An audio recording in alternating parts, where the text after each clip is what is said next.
तो भारत को माँ कहने वाले, भारत की सभ्यता पर फख्र करने वाले, भारत में जन्मी एक जबान को क्यों खत्म करना चाह रहे हैं? हमारी लड़ाई उसके लिए है। अब उर्दू बिहार की दूसरी सरकारी जबान है और उसकी सुरक्षा करना खुद सरकार की जिम्मेदारी है। यहाँ धीरे धीरे उर्दू को मिटाया जा रहा है। तो मेरा वो सदमा है कि उर्दू और हिंदी दोनों जुड़वा बहन है।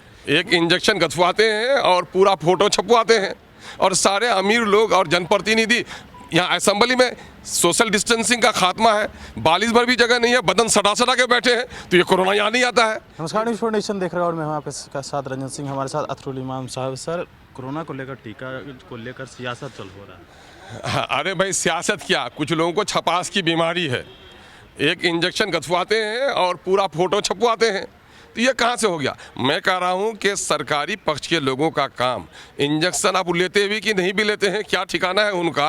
अब फोटो छपवा दिए। कोरोना के सिलसिले में जो लोग बेरोजगार हो गए, कोरोना के दिनों में हॉस्पिटल में जिनका इलाज नहीं हो पाया, वो गरीब जिनकी बीमारी का इलाज नहीं हो रहा, उनके बारे में चिंतित क्यों नहीं है? ये कोरोना एक बहाना है। अगर कोई लोग कहते हैं कि साहब हम जांच करा कर लेंगे, हम जरा देखेंगे कि कोरोना की वैक्सीन का क्या मामला है। कई जगह रिएक्शंस हुए हैं, इंजेक्शन लेने के बाद कई जिलों को रिएक्शन हुए हैं। अगर उस पर कोई लोग अपना संयम बरतना चाह रहे हैं तो उसमें दिक्कत की क्या बात है।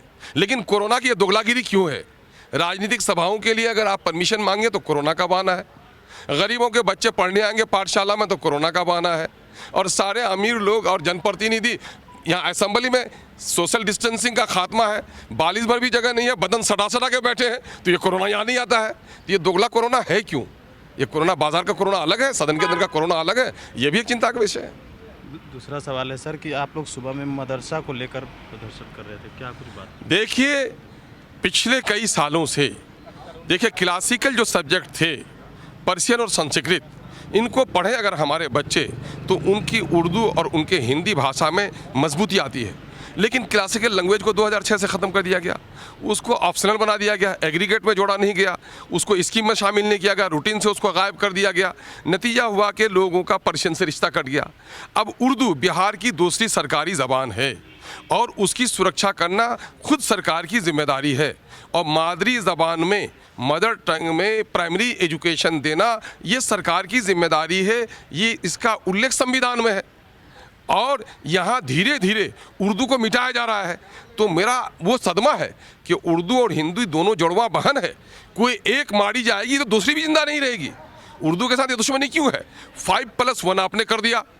आप सोशल साइंस पढ़ाएंगे, आप साइंस पढ़ाएंगे, मैथ पढ़ाएंगे, इंग्लिश और हिंदी पढ़ाएंगे, लेकिन ये है कि जो पाली की पढ़ाई कहाँ से होगी, भोजपुरी की पढ़ाई कहाँ से होगी, उर्दू की पढ़ाई कहाँ होगी? आपने लाजिम कर दिया कि 40 बच्चे जहाँ होंगे वहीं उस विषय का शिक्षक बहाल होगा। तो भाई 40 की जगह 39 होंगे, टीचर ही नहीं होंगे तो बच्चे कैसे जाएंगे? पहले मुर्गी की पहले अंडा, शिक्षक ही नहीं तो बच्चे क्यों जाएंगे? तो बच्चे हैं तो 39 का आप वो कर रहे हैं। आपको शिक्षा देना है तो शिक्षा को कॉमनल मत बनाइए।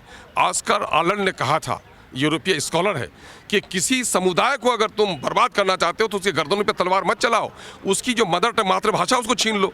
तो उर्दू भाषी के, उर्दू की ज़बान सारे जहाँ से अच्छा, हिंदुस्तान हमारा, इनकलाब जिंदाबाद का नारा, सरफरोशी की तमन्ना अब हमारे दिल में है, वो नारा देने वाली उर्दू अपने घर में बेघर हो रही है।